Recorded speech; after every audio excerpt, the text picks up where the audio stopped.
Hey everyone, host of Shelves, Jeremy Meyer here. If you like the podcast, I thought I'd recommend a couple others for you. If you want to hear more about unproduced scripts, check out Screenplay Archaeology. If you want to hear some other movie or entertainment-related discussion, check out the Entertainment Buffet podcast. If you're interested in some video game discussion, check out my friends over at the Darkcast and darkstation.com. Also be sure to visit some of our friends of the show, the Nerds and Marks podcast and 616 Entertainment. Thank you, and enjoy the show.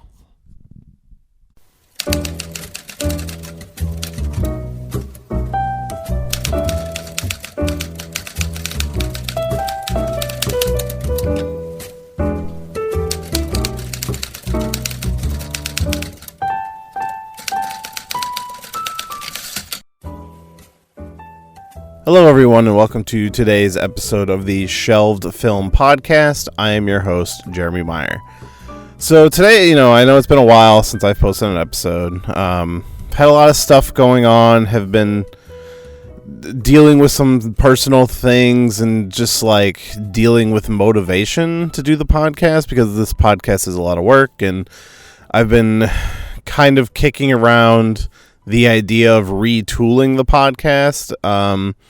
If I ever did that, I would still cover scripts like this because it's what I like doing, but it would be less frequent, and I would cover different movie stuff in the meantime. But script episodes would probably be once a month, and and then kind of cover reviews. I don't want to just be a review show, but I would kind of just look at movie stuff I want to look at and analyzing and breaking down writing elements, because that's truly what I love about movies. But, just something I'm kicking around, not sure if that's what's going to happen, but I just, doing these script episodes makes episodes take longer to come out, and I want more frequent episodes because my day job takes up so much time that it's hard to do frequent script episodes. But, if you have some thoughts about that, let me know on our social media at Shelved Podcast or email shelvedfilmpodcast@gmail.com. But, so, today I got an episode. Recently, there was a big movie release. I guess not recent. It's been a couple months now. Star Wars, The Rise of Skywalker came out. And I didn't do a review on it just because, where the climate is with Star Wars nowadays, I'm just kind of, tired of people talking about it. So, I opted not to do a review. But then something happened is that a alleged script leaked out. And it didn't, at the time of this recording, the full script has leaked. But before that happened, I sat down with a good friend of mine, Nick Alamanderas, for a crossover episode, because this is also going to be posted on his episode feed. He is a professional wrestler in the Chicago area. He has a wrestling company called Freelance Wrestling. I highly recommend you check it out if you're interested in wrestling, or even if you're not, just give it a shot. It's a punk rock wrestling vibe, and his shows are a lot of fun. But, he's a good friend of mine, and, we sat down, and, I'm like, hey, do you want to talk about this Star Wars leak? Because what happened is this leak first happened on Reddit, and they had just leaked the bullet points. And so, we'll just read through the bullet points and we'll sit down. So we sat down and, talked about it. And, we did give our thoughts on kind of the sequel trilogy as a whole. And we did talk a little bit about Rise of Skywalker. But, we talked about this leak of the original Colin Trevorrow version, allegedly, called Duel of Fates. And, we gave our opinions on it. So that's what this episode is going to be. The funny thing is that the next day after we recorded this, the full script leaked out, and I was like, shit. So I've actually been sitting on this episode for a couple weeks because I'm like, all right, well, maybe I'll record, I'll read the script and I'll record some extra stuff and just tag it on to the end of the episode. I decided to just split it up into two parts. So, currently I am reading the script so I can give a more in-depth analysis because, now I can read the details. But, this episode is just us going through the bullet points that were out at the time and just discussing our thoughts on that. So, yeah, you'll be able to find this, podcast here if you're listening here. Or you could head over to my violet tendencies, like the color violet, not violent. Anywhere you get your podcasts. I always just use Apple Podcasts. But so this feed is being pushed onto, or this podcast is being pushed onto both feeds. So you can check us out either way. I actually recommend, maybe go check out my friend's podcast. He also, talks to a lot of his wrestling buddies, a lot of his friends. It's not necessarily a wrestling podcast, although I'm sure, plenty of wrestling gets discussed over there. But, he kind of just talks about, whatever interests him. And so, it's a fun show. I highly recommend it. If you want to go listen to it over there, I'm perfectly fine with that, just because, I would like to give my friends some boost as well, But yeah, so this will be part 1, Star Wars Duel of Fates. I'm reading the script, and hopefully part 2 will drop in a week or so. Kind of depends. I have a busy weekend, which is when I would normally, get a lot of this work done. So it might not be next week. It could be the week after, just because of, some day job stuff on the weekend getting in the way. But I hope you enjoy this episode of Star Wars Duel of Fates, reading the leaked bullet points.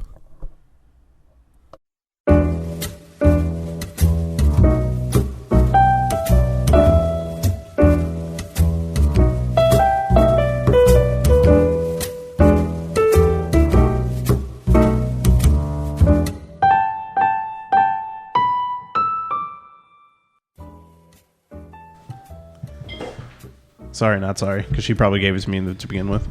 It's just this constant back and forth of disease.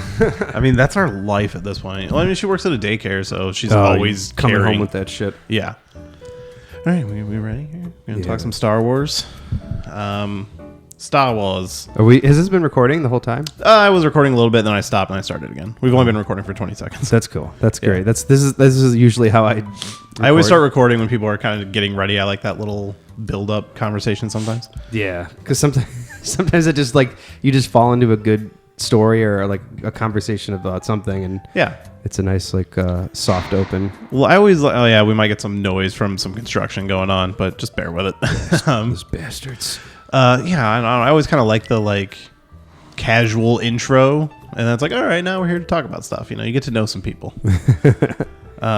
Which we're here to talk about some Star Wars stuff. This is officially the crossover episode between My Violent Tendencies and Shelved Podcast. Yeah, My Violent Tendencies available iTunes everywhere. As far as I know, it's you on Spotify through Apple. No, I don't think Spotify yet, because I think they said something was screwy with my one of the files that I tried to upload. And okay. But for sure, Apple Podcasts, Google Play, Stitcher, and I don't know. It's funny because it went up on Google without me doing it.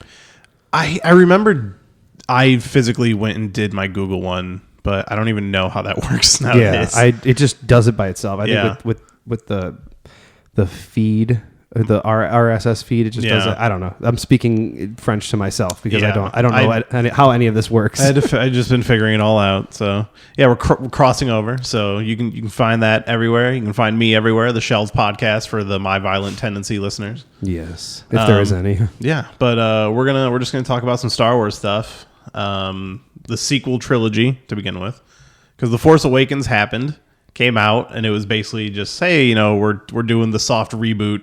It's a sequel / the same movie leading into this new trilogy, which at the time I don't want to say loved The Force Awakens. I really liked it. Definitely had some sticking points with it, but I think it's a really fun Star Wars movie, and I love to go back and watch it. I definitely I felt the same when it came out. I was like, this was really good. It was I was super into it, and then slowly more people started just being like, it's just the same movie. It's A New Hope, just redone. And then I was kind of like, oh, I mean, I guess is, but it doesn't take away from it being a good movie. No. I think they tell a good story, and they introduce some really cool characters. I remember coming out of it, all the new characters are my favorite part, Rey, Finn, Poe, and all that, Kylo Ren, that was all my favorite shit. And I was worried about that. I was very much worried about am I gonna be into this with it's Star Wars, so I'm gonna like it, but am I gonna be invested in these characters, or is it gonna be hard for me to kind of connect with them, but like right away it was very easy to kind of like enjoy it. It's a fun movie, and it feels like a Star Wars movie, and that was the thing. It felt like a continuation, even though it was just kind of echoing the past movie. It did feel different in the sense that like right away they kind of like they shoehorn in a little bit of comedy into the movie, more so than than any of the Star Wars movies really had. And I was kind of like, oh, this is weird, but I kind of like it. Literally that first scene with Poe and they bring him down, is like, who talks first? You talk first? Like when Kylo Ren has him, and you're like, oh, okay, so this is going to be a little different, you know. But to me, it works. Yeah, it didn't take away from anything. Yeah, so, you know, J.J. Abrams directs The Force Awakens. They pass it off to Rian Johnson. We get The Last Jedi, which I know but you've only seen it one time, have you not? Yeah, no, I've only seen it one time. I don't hate the movie. It's my least favorite Star Wars movie. See, I'm on the other end. It's my like third favorite Star Wars movie. The first time I saw it, I was like, that, and you were there because we saw it together. Like we came out of the theater, and I know I just kept repeating in the backseat of the car, like, man, that was just a weird Star Wars movie. Like I didn't know what to think about it. And then I saw it again that weekend, and I'm like, okay, like a lot of this sits better with me. And now I've seen it like 6 times, I think, according to my Letterboxd. And it's one of my favorite Star Wars movies. Like, I think I saw it recently on Twitter, put it as like, why do you like The Last Jedi so much? And it was like, Star Wars, to me, they were just movies. They were blockbusters. The Last Jedi was a film. Like, it's the first Star Wars movie that challenged what Star Wars can be. Because The Force Awakens, like we just said, it feels like another Star Wars movie. The Last Jedi felt like something different. It's like, hey, we're going to show you that this world isn't so black and white. And, you know, we're going to tell a story that's not a traditional Star Wars story. And I thought the story they told was great. Again, the things with the new characters are my favorite. Rey, Finn, Poe, Kylo Ren. You know, is it a perfect movie? No. Like, the casino stuff is always the part that people come back to. Like, I'm fine with it, but it does... It just seemed very much like this whole part did not need to be in the movie. Unless... Because there was the whole part where at the end with the little slave boy, the stable boy or whatever, he kind of like showed that he had the Force or whatever, which plays into the bigger message of that movie. It makes me wonder if maybe not specifically that character, but if like something in that'll be connected to that, which will, you know, when they start making more and more Star Wars movies down the line. If that'll be connected to that or like something like that. Yeah. Like I love what that movie said was like, you don't need to be someone to be special. Anybody can be special. Like you don't have to be a fucking Skywalker or blah, blah, blah. And then J.J. Abrams said, absolutely fucking not with the Rise of Skywalker, but we'll get there. But yeah, I like that. Like, hey, you're a nobody. Like my favorite line in that entire movie is after they kill Snoke, which was, I thought, a great subversion of like, oh man, because to me, Kylo Ren is maybe the best Star Wars character of all time. I love him. Yeah, and he's the most layered character. Like there's depth there. They go into. I like what The Last Jedi set him up to be, which was he's going to go be the big villain now. Like he doesn't need Snoke. He doesn't need something else. He was supposed to go on and be the big villain. But it's funny too because like they really showed that he was like.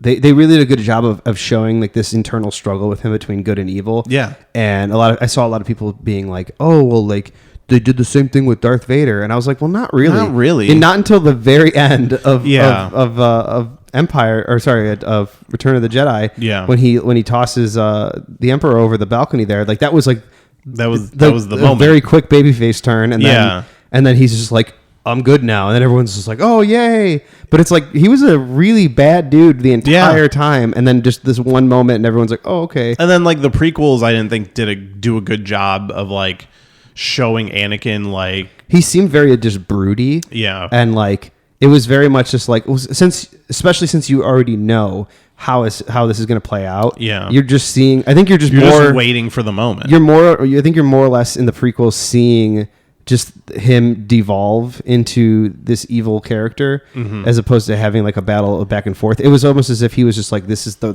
road I'm meant to go down. This is the path I'm going, and there wasn't much struggle about it. Honestly, the Clone Wars, the cartoon, does a much better job layering the character of Anakin Skywalker, which I know you haven't seen on. No, not yet. No, but I think that show does a much better job of showing his he is this great Jedi, but he has a dark side. Like the show does that really well. So yeah, like I said, I was saying that my favorite line in that movie is after Snoke dies and Kylo Ren is just like, no, like come with me. Like, you want to know who your parents are? They're no one. They're nobodies. Like, they sold you for drinking money or whatever. You're no one, but not to me. Like, to him, she was the most important person. Like, and it didn't matter who she was.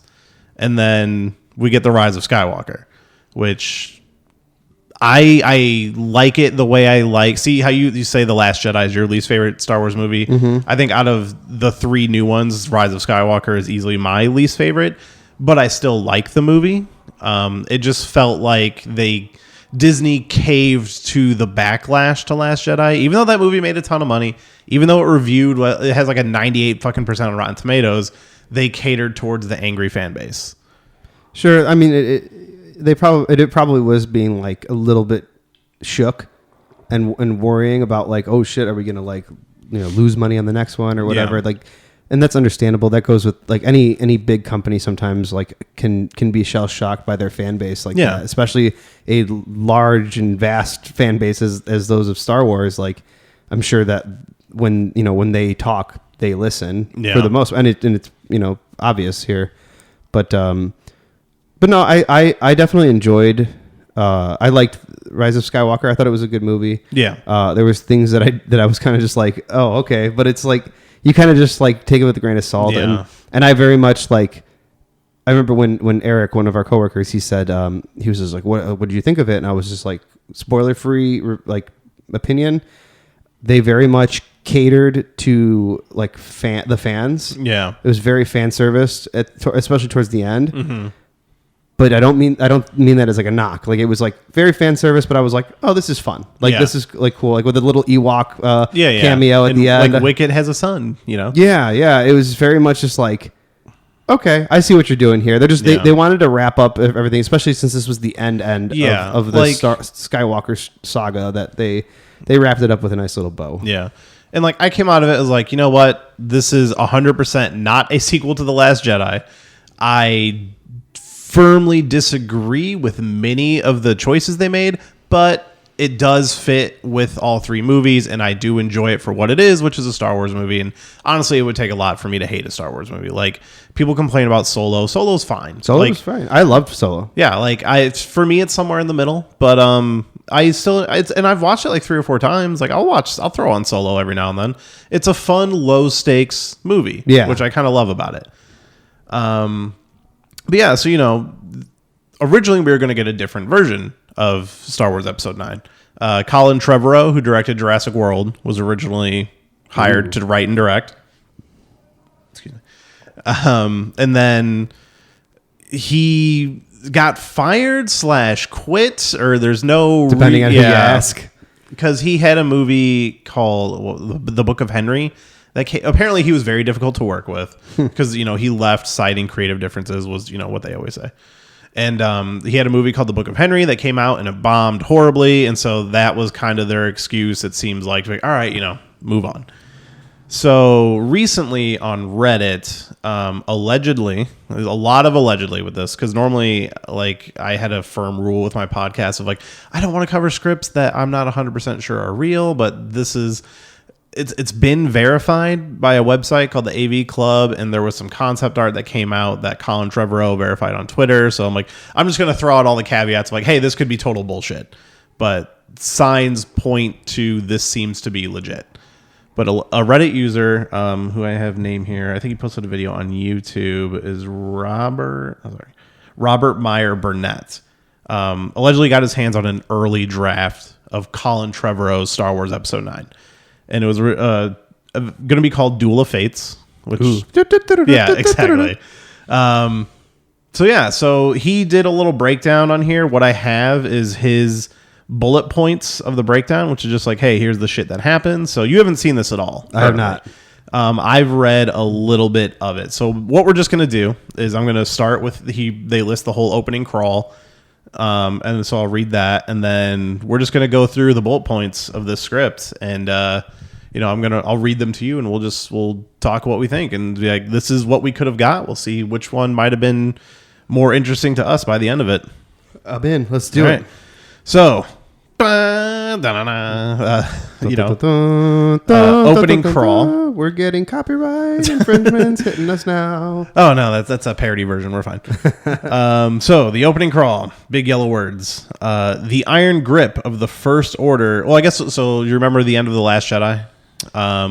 They're in the cave on Crate, the salt planet. And then that's when Skywalker showed up, but didn't show up. Yes, showed up, force projection. Which was awesome. I don't care what anybody says. That was so cool. Just that musical cue of him walking out to face them and then, fucking, I want every gun. Like, just Kylo Ren's anger. He's so good at angry acting. Yeah. Adam Driver is he carried this franchise. But yeah, so, the Resistance escapes. What's her name? Rey. Shuts the door to Kylo Ren because they have that force connection, which, in The Last Jedi was supposed to be her severing that connection, but then they use it again in The Rise of Skywalker. We'll see if it shows up in this one. So, the Resistance takes off and it's like, hey, we have everything we need to build a new Resistance. So, movie ends. We theoretically have Kylo Ren being the new Supreme Leader of the First Order and Rey and Leia going off to build a new Resistance. So, the opening crawl. The iron grip of the First Order has spread to the farthest reaches of the galaxy. Only a few scattered planets remain unoccupied. Traitorous acts are punishable by death. Determined to suffocate a growing unrest, Supreme Leader Kylo Ren has silenced all communication between neighboring systems. Led by General Leia Organa, the Resistance has planned a secret mission to prevent their annihilation and forge a path to freedom. Organa? Is that Princess Leia's last name? Yeah, because she was adopted by Bail Organa, who was the senator from Episode 3. Oh, I guess I knew she was not a Skywalker, yeah. Technically, but I didn't realize what her last name was. Well, she is a Skywalker technically. Well, I mean, but yes. I should also point out that the script is dated to 12/16/16, which was a week before Carrie Fisher died. Ooh. So allegedly, theoretically, she would have been alive when they did this. So I'll say right away that opening crawl sounds a lot more interesting to me as a Star Wars movie. Oh, absolutely. So basically, the First Order is just taking everything over. Sounds like Kylo Ren is just the bad guy. He's just wrecking it. Yeah, and the idea of him cutting off communication between all the planets and stuff like that puts them in peril. Like, how are they supposed to communicate and coordinate stuff like that? It's just silence. Yeah, so that is way better than "the dead speak," which was such a jarring first sentence of The Rise of Skywalker. Which I didn't say this, The Rise of Skywalker. To me, the whole Palpatine thing is the worst part of that movie. It just seemed out of nowhere. Yeah. And it's like, okay, he's alive? Sure. I saw a quote that JJ is like, oh, well, I felt like I had no choice but to bring him back because this movie needs a villain. It's like, no, Kylo Ren was your villain. You fucked it up. That's how I saw it anyway. Okay, so we open up on the Kuwait shipyards, man on a mission style. BB-8 and Rose Tico, allegedly a character in the script, are infiltrating Kuwait moon where First Order build their ships. Workers are oppressed. There's an orbital ring and moon below it. Finn and Poe are there. No R2 or 3PO. And then Rey arrives. Man. The plan, send explosives into the power shaft that delivers raw ore into the ring. So they're sabotaging the planet where they build the First Order ships. The plan goes wrong. RBM loves that. Oh, that's the guy. Okay. First Order is able to contain the blast. Admiral Vaughn says resistance tactics are pitiful. Rey, disguised as a Tusken Raider, is revealed to have crafted her own weapon, a double-bladed lightsaber hybrid of her staff and Luke's cracked saber. Ooh, that sounds awesome. All yeah. Right. So that was what I actually thought was going to happen. Because in The Last Jedi, they both try to grab the lightsaber and it breaks in half. Mm-hmm. And she has the bottom half and you can see the crystal in there. And then in The Rise of Skywalker, she just has the saber. No indication that it was ever broken. Right. And I always thought she's just going to take her staff and turn it into a light, which she does in the end of Rise of Skywalker. But in this, it's just she has a blue double-bladed lightsaber made out of her staff. That would have been really cool to see. Yeah, already. And they had that moment in the trailer where she had the double-sided red one. And then everyone's like, oh my God. What's going to happen? But it's literally just in a fucking vision. Yeah, there was so much stuff in that trailer that you're like, oh, are they going to do some crazy shit in this movie? And it's like, no, they're going to do exactly what you think they're going to do. So they battle, and Poe, Finn, Rose, Rey, and BB-8 steal a Star Destroyer and escape. Okay. So this is as far as I've read into this. So this is all going to be new to me as well. The Knife 9, a ship containing the Knights of Ren, arrives at Kuwait. Itasca, Question mark. Ren kills Admiral Vaughn for his failure. So Admiral Vaughn was the guy running the planet or whatever. So we get our introduction to the Knights of Ren, who are awesome. Yeah, well, they kind of just show up to somebody said it's pose like a boy band on top of the rocks in Rise of Skywalker. Yeah, characters that probably should have gotten more, but I mean that part I will fault Rian Johnson for. He didn't use them at all. Cut to Coruscant, no longer a vibrant city. The new structures are built atop the Art Deco structure of the Old Republic, occupied by the First Order now. They have a citadel palace there. Citizens are scavengers now. Hux is Chancellor Hux and is addressing Bisk Kova, a traitor who helped the Resistance steal the Star Destroyer. Kova is executed with a light blade guillotine. Sorry. Hux and Commander Selleck have a meeting with several alien warlords, ode to the A New Hope Imperial Council scene when they're in the Death Star talking about that shit. The First Order has allies. They are aware of Rey being the Last Jedi. The Council wants to know, where is Kylo Ren? He is missing. Hux only knows that he has gone searching for something of greater power. Cut to Mustafar. So this, you saw, I believe, this scene I'm familiar with is part of that concept art that shows Kylo Ren talking to some weird like alien coming out of a swamp type thing. Did you see that? I don't know if I saw that. Okay, it was like kind of all over because the art book for Rise of Skywalker is coming out and there's concept art in it from this version. Oh, so I believe what we're about to read is kind of what they're talking about. So cut to Mustafar. Kylo Ren is alone, except for a Darth Maul-esque droid. He has stubble indicating he's been searching for a long time. Ren is being haunted by Luke's Force Ghost. So, Luke, this is where your path leads. An empty tomb. Kylo, where did your path lead? Luke is trying to convince him to go back to Leia. Kylo, I'm going to be more powerful than any Jedi, even you.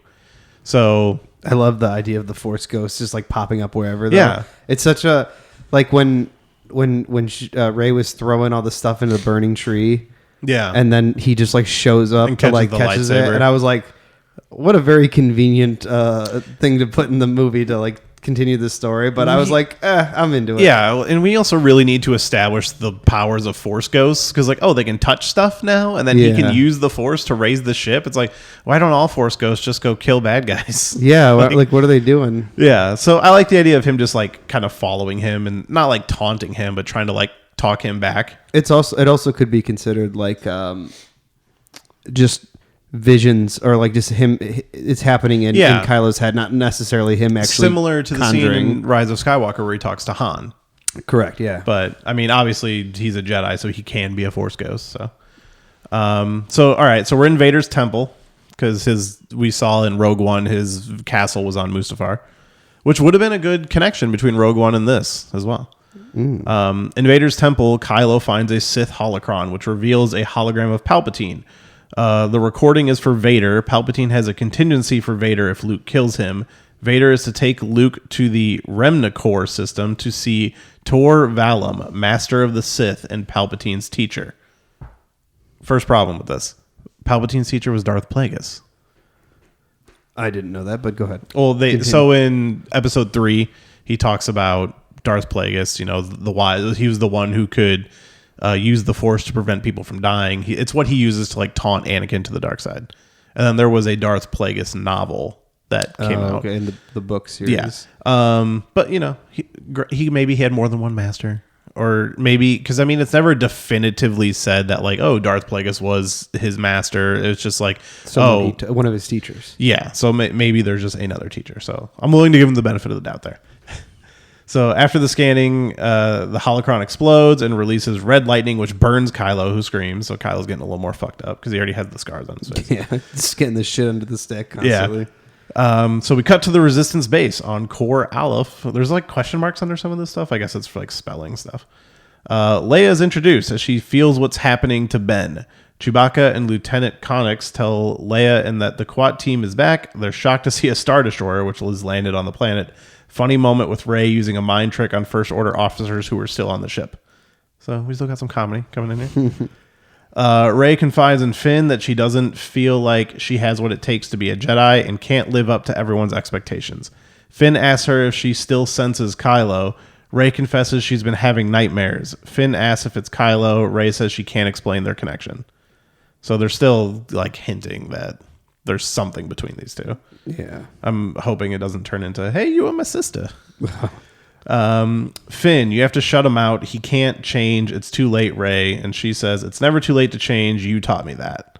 So, something they kind of didn't really touch on that much in Rise of Skywalker is his stormtrooper, like him giving up versus like they just threw in all those characters like, hey, we were like you. Yeah. I mean, that to me, it was enough. Yeah. It was enough to be like, okay, like you guys are still people. Yeah. You have consciences. Yeah. So, I mean, what they did in Rise of Skywalker was fine. The lights keep dimming. Yeah, they just like flicker sometimes. Yeah. This place is haunted. There's no such thing as ghosts. There's Force ghosts. It's Luke. Oh, yeah, you're right. Resistance realizes that the Star Destroyer still has most of its weapons, tanks, TIE fighters, etc., only missing pieces and army to use it. So, yeah, okay, so we have a ragtag group of Resistance from The Last Jedi. That's all they had left. But now they have, hey, we got this big thing that could be a force for an army. Rey searching the Jedi text because she took, so I don't know if you caught this because you only saw The Last Jedi once and I didn't catch it. The ancient Jedi. She grabbed the books out of the tree when it was burning. Yeah. Or before it burned. Before it burned. Yeah. Well, I guess you saw Rise of Skywalker. They showed him in there. Rey searching the Jedi texts from Ahch-To discovers that under Coruscant's Jedi Temple, there's a communication system called a Force Beacon from the Old Republic that can send a signal to 50 planets. Well, that's an oddly specific number. They plan on using it to get allies. The First Order can't stop it since it predates Imperial tech. Rey says, hope is all we have left. I feel like they say that a lot. It's the theme of Star Wars. The theme of Star Wars has always been hope and redemption, which is why every Star Wars movie fucking ends with somebody being or redeemed. And then, yeah, they're always pushing that hope message. Which, whatever. That's fine. Yeah, it's fine. I just feel like they really kind of hammer it in sometimes. Yeah. Force Ghost Luke appears as Rey trains. Luke is pushing Rey to get stronger in the Force while he is pushing Kylo to let Ben out. So you got Luke pulling double duty here. Kylo makes it back to Coruscant. His face is damaged. Mandalorian armor is smelted and being applied to his face. Confronts Hux and belittles him, saying he doesn't need titles. I don't know what they mean by applied to his face. Just like maybe like are they literally grafting armor pieces onto his skin? Maybe. So that he's just becoming like a monster. Which I'm totally fine for. I like the idea of the Sith like kind of just becoming more and more fucked up. Yeah, just becoming more detached. Yeah. There was the Knights of the Old Republic video game. I know you probably didn't play it. Was that PS1 or PS2? It was computer, actually. Oh, well, actually it was on Xbox. The original Xbox. But the main villain in that was Darth Malak, and he had this like metal thing over his mouth, and later he takes it off and it shows he just doesn't have a bottom jaw. And that his voice actually just comes from like this computerized like voice box underneath this metal thing. Ooh. And he was like a badass villain. So I always kind of like that stuff. Rey to Luke as they train. Balance. The dark suffocates the light. Light extinguishes the dark over and over and over again. How is that balance in the Force? Luke says, I know that anger. My father had it too. Rey says, so says my master and his master before him. 1,000 masters so eager to tell us how to live. So this is something from The Last Jedi I'm noticing. Because The Last Jedi was like, hey, all the Jedi, like, the Jedi and their hubris allowed Darth Sidious to fucking happen. Like, it was showing that, like, hey, the Jedi weren't so great either. And it kind of challenges the idea that maybe they could be better. That's interesting. Yeah. So, I mean, that's Rey's future, to be the best of the Jedi. Which in Rise of Skywalker, they kind of do that with at the end with her like hearing all the voices and stuff. Yeah, that was actually pretty cool. I actually really like that. It would have been better to actually kind of see like maybe flashes of their faces because like or something. I feel like some of them like they definitely had like Samuel L. Jackson's voice. Yeah, it was like Sam Jackson, Hayden Christensen, Yoda, Frank Oz. You definitely hear, but then it was like characters from Clone Wars, and it's like. I watch Clone Wars. I'm not familiar enough with some of those voices. Yeah. Aside from Ahsoka. It would have been, I don't know if that has to do with like it being expensive to kind of have them physically shown or anything, but I don't know. I feel like that could have been a nice little touch. Like I was fine with the voices, but it was definitely some of just like, I didn't know who that was. I had to go look it up. And it's a nice way to connect those TV shows because they never have really done it with the movies too much. So the rest of the exchange between Rey and Luke is basically Rey trying to back away from being a Jedi. She admits she is no one, and Luke trying to convince her. He says the Force is speaking to her. Back to Kylo. He and Hux continue to snipe at each other. Kylo says he's leaving again, but not before telling Hux the power he discovered will make destroying planets insignificant. This series can't get away from destroying planets. They just love it. Yeah. I mean, what's the worst thing to happen in a space movie? It's just, I guess, a planet blowing up, right? Introducing a Star Destroyer that can blow up a planet all on its own. I suppose, because it's like, if it's just like, well, if the threat is like contained to one planet, it's just like, all right, well, let's just go to another planet. But if that threat can follow you anywhere, then yeah. So Kylo's last order to Hux is find the Resistance, wipe them out, leave the girl to me. So we got Team A, Rose, Finn, R2, 3PO. They're going to Coruscant to light the beacon. Team B, Rey, Poe, Chewbacca, going to a planet to find someone to help Rey figure out what she needs to do. Yes, this description is that vague, is what it says. Kylo's going. That's usually how it is, though. It's always like very vague. Yeah, so we got just everybody going off everywhere. Which I will say I like about the Rise of Skywalker was you finally got all of them together as a team, like them going to look for the beacon or whatever. Oh yeah, that was really cool. Yeah, like it's kind of the bummer of Last Jedi. I was like, everybody's still separated, but very yeah. But I my favorite parts of that movie were also Rey and Luke training and. Then Rey and Kylo. So, Kylo's going to a Sith planet, Remnicor. That can't fucking be the planet name. That's worse than Exegol. I think was it Remnicor not the one that they used in Rise of Skywalker? No, it was Exegol. Exegol. Yeah, which it should have just been Korriban. Which Korriban is like the Sith planet from the expanded universe, like the books and games and stuff. I don't know why they didn't just use Korriban. Before he leaves Coruscant, he takes Vader's mask and says he understands Vader now. Kylo, you allowed love to cloud your judgment. And he throws Vader's mask off a balcony and it shatters. That sounds kind of cool. That's the good visual of like finally being completely detached from like everything. Yeah, like I want him to be his own villain. That's like the one thing I wanted from that last movie. Before Rey... Oh, wait. No, I'm sorry. Leia stays at the base overseeing the Resistance. Before Rey leaves, she and Leia have an exchange where Rey says she believes there's still good in Kylo. Leia is skeptical, but Rey believes in her Jedi training. Leia says, "You're not like my father or my brother. You're new. Whatever happens, remember the Force chooses you, Rey. Your story isn't written by anyone else." That's good. Yeah. I like that. So then the guy who did this review or whatever, that says he's just summarizing now. So the First Order tracks down the stolen Star Destroyer to Kor Aleph. Resistance escapes. Team A successfully infiltrates the Jedi Temple to turn on the beacon.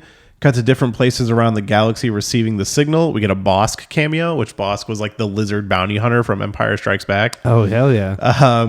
It is then cut off by the First Order, although they said the First Order, it was pre-Empire tech. Yeah. So, yeah. Team A then flees into the underbelly of Coruscant. Unless they were like, they followed them there.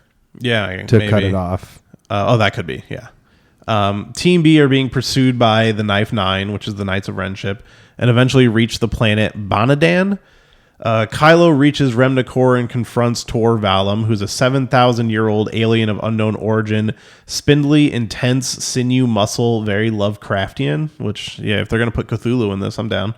Yeah, that sounds pretty cool. Kylo begins training with Valum. Ode to the Empire Strikes Back cave scene where Kylo fights Vader. Fight is brutal and Kylo loses.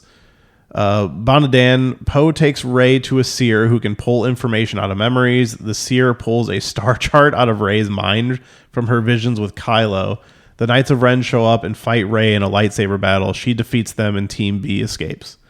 Which I guess Kylo fights the Knights of Ren in Rise of Skywalker. Mm-hmm. That was actually one of the better scenes. It's awesome. Yeah, I love the passing of the lightsaber scene. Yeah, that like, that was one of my like gripes at first, where I was just like, when the fuck did they establish that they can do that? In The Last Jedi. Yeah, no, they did, but it just seemed like very much like I've never seen that before, and it was cool. After I kind of like let it sit, I was like, no, I kind of like it. It always bugs me when somebody complains about like, oh, well, we've never seen that in a Star Wars movie before. Because think of A New Hope. What do they show you about the Force in A New Hope? That Obi-Wan can alter people's minds. Like, these aren't the droids you're looking for. And then he just, when he gets hit with the lightsaber, he just disappears. Yeah. And then he's showing Luke how to use his senses with the training droid. And then how to use his senses again to blow up the Death Star. Sure. And I guess like that's true. Like the entire like length of the movie, like of A New Hope. Yeah. I feel like it's like in the span of a couple weeks. It happens like super quick. It doesn't feel Even like a couple days, I would say. I mean, it doesn't feel like a long time. So it's like he didn't really give him a lot of training. Yeah. Like he basically was like, all right, here's the bullet points of like. But then in The Empire Strikes Back, the first thing he does is pull his lightsaber out of the snow. Right. But we never saw that before. That's true. No, that's very true because it's just the progression of training. Like yeah. And so it always bugged me. People are like, oh, we never saw that before. It's like, yeah, but you didn't show anyone move anything with the Force either. But yet Luke did it in Empire. No one complained. Okay, so both Rey and Kylo eventually get to Mortis. So that apparently this is Mortis, the planet. a.k.a. Canyon's masked character in WCW. Oh, God, yeah. Spelled differently, though. It's Mortis. Leia asks Lando, so Lando's here apparently, if he will organize the smugglers and fight the First Order. So Lando's the leader of the smugglers. Of course. Yeah, that's pretty good. Rose is captured and tortured by the First Order, but is able to escape. Finn, R2, 3PO. I just love how like nonchalant that is. Yeah. She's captured and tortured, but she escapes. It's fine. Like there's the stuff he's all summarizing at this point. Finn, R2, and 3PO start a citizens uprising on Coruscant around the First Order's citizens citadel and palace. So they're just like getting all the people fucking getting them rowdy. Yeah, that sounds fun. Leia brings her forces to Coruscant to battle the First Order. Massive space battle and ground battle, Return of the Jedi style. You know how this works. Chewie flies an X-Wing. Hell yeah, that should have been happening. I'd be down with that. No mention of the Falcon here. I guess Rey would probably have it. Rey and Kylo battle on Mortis using Force energy that they pull from each other. At some point, it is revealed Kylo killed Rey's parents at the behest of Snoke. Toward the end, Luke, Obi-Wan, Yoda appear as Force ghosts to save Ben, but are unsuccessful. Ben is extinguished. So Ben dies. No redemption, really. He's the main villain. Him killing her parents, though? Yeah. I don't, Like, why? Seems a little like he's trying to bring her to her side, or his side. Why would he risk pushing her further away by killing? Well, I don't know. I mean, I guess so Snoke would maybe sense her in the Force and know that, but he seems so unaware of her in Force Awakens and Last Jedi. So that doesn't really make sense to me. So blah blah blah. Just for that. Yeah. So this little final thing is Resistance 1, First Order loses. One final detail: Han Solo did appear in the script and does confront Kylo at some point. So yeah, this whole last part, it's all just going off this dude's YouTube fucking. So he really summed up this last part. So there's not a lot of details there, but that would have been our Star Wars: The Duel of Fates. That sounds like it would have been pretty awesome to see. It's definitely a lot different than what we got. Yeah. So let's kind of compare it to the Rise of Skywalker a little bit. I know some people really complained about this. It did not bother me. How did you feel about the kiss? I ultimately don't care, but that's mostly because at no point did I really kind of feel like there was always this chemistry between the two. Yeah. But it never, to me, felt like a sexual chemistry. It was always just like we are bound together by energy. We're bound together by something bigger than like ourselves, the Force. This is like this thing that's driving us together. It's literally connecting them. They could see each other and talk to each other when they're through their visions or whatever. And at no point to me did it really feel like it was like a love thing. And maybe the kiss wasn't like a love kiss. It was more like just like it was definitely out of passion, kiss. But I felt like they were really setting up for Finn and Rey, and like it almost like there's a couple times in Rise of Skywalker where he was like, "Oh, I got to tell you something important." And so they revealed what he was going to tell her was that he is Force sensitive. And so I saw the movie twice. I think you only saw it once, right? Yeah, I only saw it once. When you watch it the second time, there's a couple of moments where he's like, "I know it" or something, and they're like, "Well, how do you know?" And he's just like, "A feeling." I just know. I have a feeling. Yeah. I think that's dumb. I like the idea that Finn wasn't Force sensitive and he was just a hero because he was a hero. He had balls. Yeah. Same thing with like Poe, I didn't think he needed it. I definitely thought they were going to be pushing them together, but I will say again, I think you should go back and rewatch The Last Jedi. That every scene with them together, I feel like there is this kind of, she wants him redeemed, and I think she wants him redeemed because she does have some feelings for him, because there is a connection, and maybe she doesn't understand it, but like, so, you know, that whole scene where they kill Snoke, and I think a lot of it is there, but in their visions as well, like when he tells her, like when they're sitting in her like hut or whatever, having the vision together, and he's telling her the story of like Luke going to kill him or whatever, and then they go to like touch hands, you know, there's like this moment where they're feeling each other, like they have this connection, and it's through the Force, but maybe that is something deeper. And you always felt like she wanted him to be redeemed because she did have some kind of love for him. And so, you know, I wouldn't say I qualify as a Reylo, as some people would say. Oh my God. The shippers. But like, to me, it made sense. Like, again, I go back to that line of you're nothing, but like you're everything to me, right, or whatever. I also kind of felt like that could have been like, he just really wanted her on his team, you know? Yeah. Like, I mean, I feel like he was a villain because he felt like he had to be, like, cause he killed Han Solo. And then she's like, why did you hate your father? And he's like, I didn't hate my father. It's like he even hesitated when he did it. Like you could see it on his face that he didn't want to do it, but he felt like he had to do it. Hey, the line is, I have to do something. I don't know if I have the strength to do it. And you think it's like, you know, I want to turn away from the dark side, but what it is he kills his father.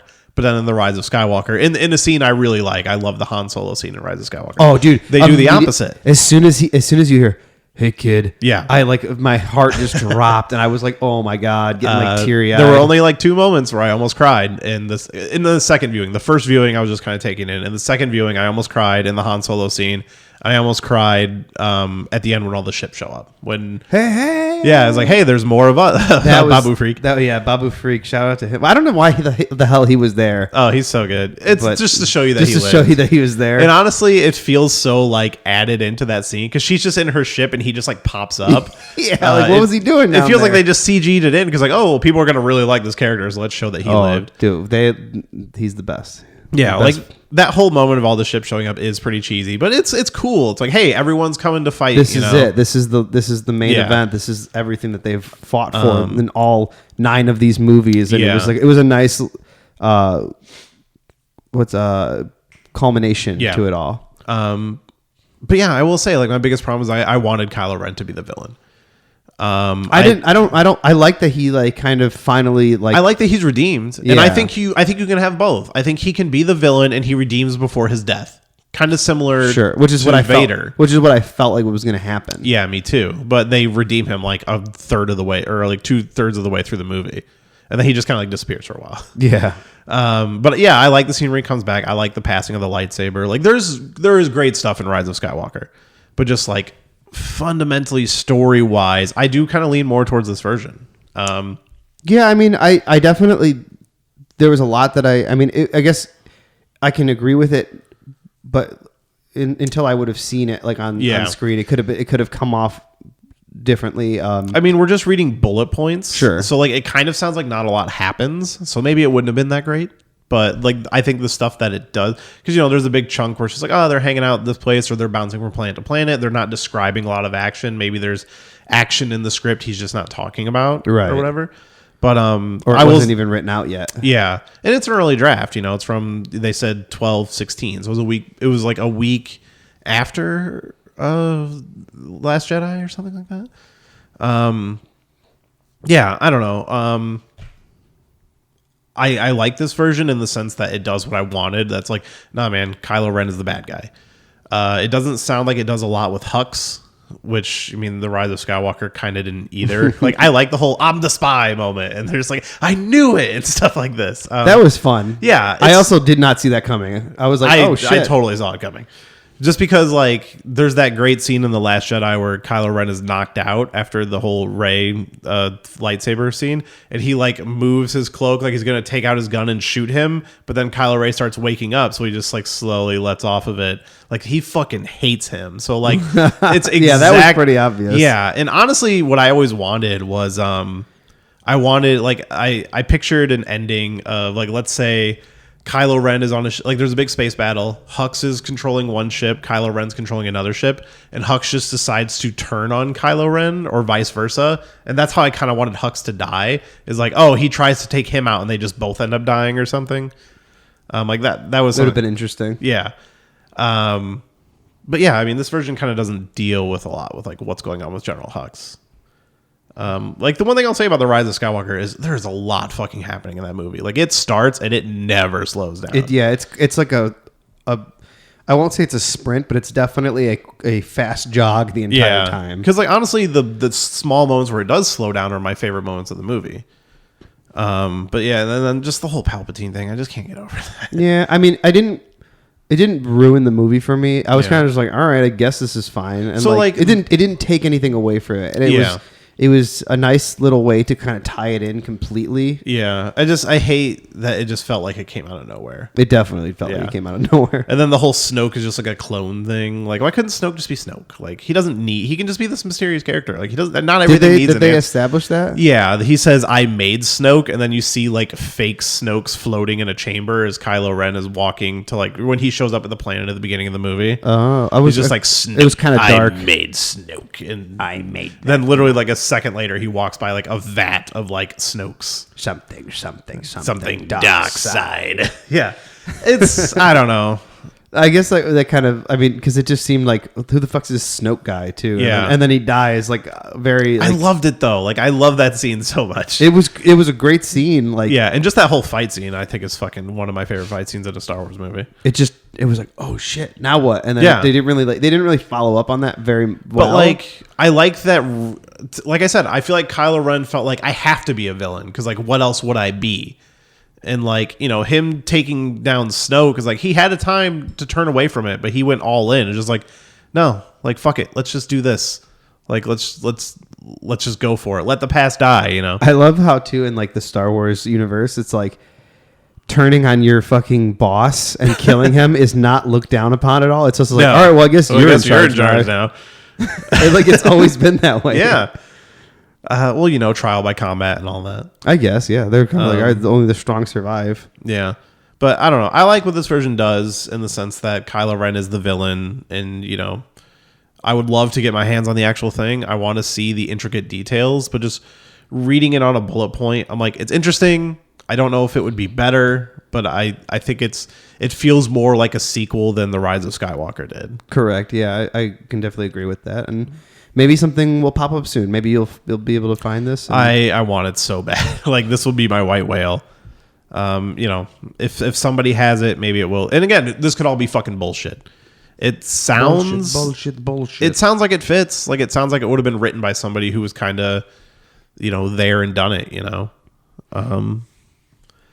Yeah, I don't know. Any more thoughts on it, or are we tapped out on Star Wars here? I mean, like you said, I would love to kind of see a little bit more details and what this was. And no, I like this version. I like what we got. Yeah. But this would have been interesting to see on the screen. Yeah. Like I said, my biggest problem with The Rise of Skywalker is just it feels like fan service. Yeah, and it's catering to the fan that I was not because I loved The Last Jedi. Like I said, it felt like a Star Wars movie that challenged what a Star Wars movie could be. And then The Rise of Skywalker just felt like they were playing it safe. So like this one, you know, it sounds like a continuation of that. And it sounds like one that if it came out as we're reading it, it probably would have been fine.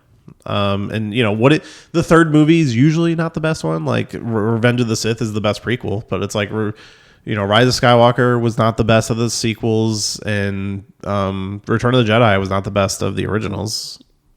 Shout out to The Empire Strikes Back. Yeah. But yeah, I don't know. For me, Rogue One's still my favorite. Dude, I was like weird about it when I first saw it, but like the more like I've watched it a couple times since, and it's like that one I feel like challenges what a Star Wars movie 100%. Is because it's way more of like a drama, an action drama. Like people make fun of Rogue One. And people say it's like the Star Wars movie for adults, but it honestly kind of feels that way to me. No, it definitely feels like there's more to that story than just like Star Wars. It's like this father, you know, who's like, you know, or this the girl who's trying to avenge the death of her father. just seems to be the trope in all of these movies. But yeah. Well, it's not even Avengers. Well, I guess he does die in the middle of it, but she's just, I like her whole thing of, I just don't want to get involved or whatever. And they're like, hey, living in the world with the Empire is hard for everybody. And she has that line is like, it's not so hard if you don't look up. Like talking about you don't look up, you don't see the flags, you just don't worry about it. You just keep your head down and do your own thing, And she's kind of dragged into being a hero. And then I like that whole cast. And the way how it ends too. The ending is so fucking good. It's beautiful.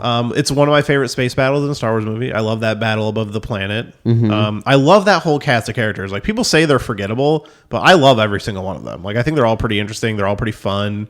The robot K2SO is great. Oh yeah. And then that scene at the very end when it goes Vader, right into the beginning of New Hope and Vader just wrecking everybody. Oh, that's so good.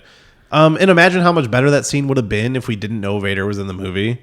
Because like there's that scene where he goes to talk to Vader in the middle of the movie, and it's so pointless because you don't even learn any new information in that. Yeah. But just take that scene out and like don't put Vader in any of the trailers, and just imagine where like you're fucking 2 hours into this movie and all of a sudden you just hear and he just fucking appears like that lightsaber turning on. Yeah. You'd be like, oh my fucking God. Dude, but like, it's still, I mean, I still it got still is that reaction. Great, but like if that was your first time seeing him in that movie, that you'd be like, dude, perfect. Like, that's my biggest problem with that movie is that Vader. Just cut that scene out. All right. I guess that was our Star Wars Episode 9 that never happened. The Star Wars Episode 9.5. Yeah. Make it a comic book. Yeah. They've done that before. Yeah. Because they took George Lucas's original rough draft, which we covered Episode 3. Go check it out. Which was very boring. The script, not the episode. It's actually one of my favorite episodes. Yeah, they just turned his original rough draft into a comic book. It was just called The Star Wars. Oh, that's interesting. It's actually pretty. That was the way I actually had to read it because the script was so fucking boring. I switched over to the comic book version just because like I need something to keep me interested. But yeah, I don't. Damn. That's Episode 9, Duel of Fates. Well, this is the dueling fates of podcasts. Yeah. With this crossover episode, Jeremy, where can people find you on the social media machines? The social media, everything is at Shelved Podcasts on Twitter and Instagram. Shelved Podcasts on Facebook. We have a Patreon, patreon.com/shelved. I think it is just Shelved. Yeah. You could be the first patron. There are no patrons currently. I'm thinking about reworking the reward tier there, but there's some fun stuff on there. Probably gonna have shirts soon. I mean, I have the designs. I'm just waiting for the website to be redesigned to throw them up there. So, sure, absolutely. Yeah, and and if you want to know more about me, I guess. I mean, my life's not that interesting. It's pretty fucking interesting, man. You could follow me on Twitter at TheMattNicks, TheMattKnicks. And we are My Violet Podcast on Twitter. Violet as in the color, not violent. Yes. So, and then, like our microphone pop filters are also violet. They're both purple, yes. Well, that's because the guy bought the pack of Mike socks and they were just like, there's 2 purple ones in here. Well, I guess I'll use those. And yeah. You gave me one, actually. The ones on my microphones are from you. Hell yeah. And then, like we said at the top of the podcast, you can find both of our shows pretty much everywhere. Yeah. Well, this is going to go up on both of our feeds. A little cross promotion here. Yeah. Well, hell yeah. Let's get the heck out of here. Yeah, man. Thanks for coming and talking Star Wars with me. Yeah. Scare me.